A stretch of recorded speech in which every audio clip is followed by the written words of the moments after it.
love my husband. I know he kept secrets. Every marriage has them. You can either recognize it and move on or lie to yourselves like all the other self-medicated individuals with an IV full of housewives and a drum full of honey fried chicken wings. Nevertheless, a friend of mine once opined that outright deception in a relationship is like lying to your left lung. Some people can breathe that way just fine all their lives. Others can't. I knew for sure from a young age that I never could be that type of girl, the type that nodded and smiled sweetly and said things that didn't make any sense. That just wasn't me. One morning, John woke up sick.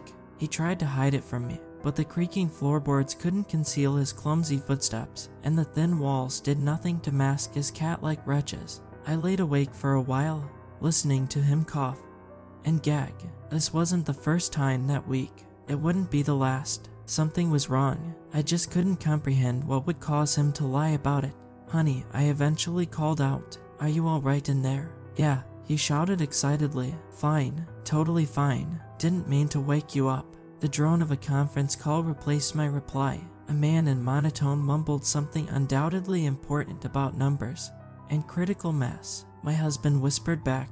The loud light turned on over the sink, and the screech of the bath followed. I couldn't hear much more. John came back out after a shower and a shave.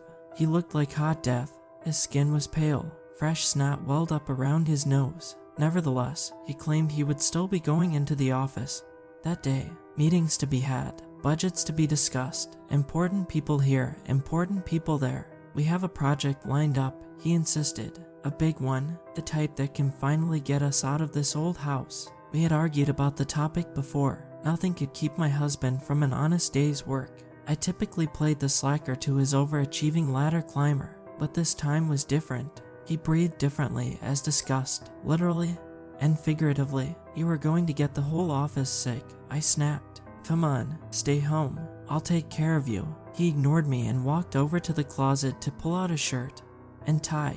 I rushed out of bed and planted my feet in front of the dresser. He stared back at me. New lines of thin blood leaked from razor nicks on his neck. You're not going in, I repeated. Really, enough is enough. You have worked yourself to the bone for this company. They can allow you a simple day of damn rest. He eased me aside and pulled back a drawer. We get 10 days of vacation a year, one work from home day a month. I've used up all of that, and it's only February. Plus my director is up my ass. My boss is up my ass. They have us testing this new material. I moved back in front of the dresser. What's the point? You don't care. I don't care. Nobody cares. But it's work that needs to be done, and it pays well, and we don't make enough money as it is. There it was. I'm sorry. The dagger. I didn't mean anything by it. But my new thing will get us out of this hellhole. I promise. He reached for the pant drawer. Did you know the toilet and there only flushes when you hold down the plunger? I disappeared into the basement. I heard the door slam sometime later. I didn't get up to investigate. I was pissed. Goodbye. He shouted, I love you. John got home late that night, sometime after 8, as announced by his hacking coughs and relentless sneezes. I greeted him in the kitchen with some tea and cold medicine. He shrugged it aside and collapsed into a chair. Sweat leaked out from the armpits and belly of his button-down blue shirt. No tea. He groaned, water, please. I nodded and went to fetch it. He grabbed the glass and winced in pain when a little spilled on his hand. That's when I noticed the rash. Bright red blisters formed at the joint of his collarbone and shoulder. Some were popped, some not. I pulled down the fabric and saw the cut snake all the way down his arm. Are these all new? He nodded painfully. I only touched it once, he whispered. It was an accident. They don't know. They can't. They wouldn't. If they knew I touched it, they wouldn't have let me leave. Right. I grabbed his hand. The skin felt loose. Slow down. What did you touch? He considered the question for a second. Nothing, he muttered. I don't know. I'm fine. Clearly not, I laughed. You need to see someone. No, he sighed. I'm fine. Please. They'll know. I relented in a compromise to see a doctor in the morning. We slept in separate beds that night. I set up cooling pads in the guest room and brought in a half-dozen humidifiers. The room had an awkward sort of glow to it with all the different lights. The aromas made it feel kind of like an underground rub and tug. John traipsed in and buried himself under the covers. I kissed his forehead and it felt cool and clammy, but not feverish. I had hoped that meant the effects were subsiding. "Thank you," he kissed me. "This helps." "Doctor tomorrow," I repeated. "Doctor tomorrow," he agreed. I watched television for a little while. John fell asleep before me. The raspiness of his snore mixed in with the drone of the rain. I fell asleep to the episode of Friends where Monica gets her head stuck inside of a chicken. I woke up to a skittering in the halls. I don't know any other way to describe it. We have 2 cats. Sometimes they chase each other around in the night. This would be like that if the cats were the size of bulls. Picture frames fell down the hall. The walls buckled. The floor shook. Something enormous growled, and something bigger hissed back in response. I reached for my phone on the nightstand and slammed the screen with half-open eyes. 3 in the morning. The house grew quiet. I waited hopefully for my husband to get out of bed. I assumed an animal got inside.